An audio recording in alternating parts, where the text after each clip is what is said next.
Welcome to Luca is a Billionaire, where the only thing I invest in is your answers. You begin by verifying prerequisites.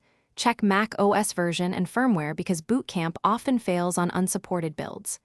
Once done, free at least 64 GB and back up to Time Machine or an external drive. This prevents data loss. Next, download the correct Windows ISO and ensure Boot Camp Assistant is updated. This avoids installer mismatches. You're not just gathering files, you're aligning software versions and storage, so the installation can proceed smoothly. You run Boot Camp Assistant and choose the ISO or USB method. If Assistant stalls, quit and retry after reconnecting the USB and restarting the Mac. When partitioning, pick the size you actually need. Incorrect formatting causes Windows setup to fail. If an error appears, open console and check /var/log/install. Log to capture messages. That tells you whether it's a driver, partition, or ISO issue. Once identified, reattempt with corrected media or repartition drive.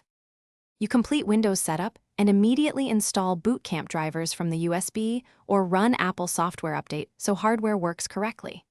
After that, reboot into Mac OS to run disk utility First Aid and confirm the Mac OS volume is healthy.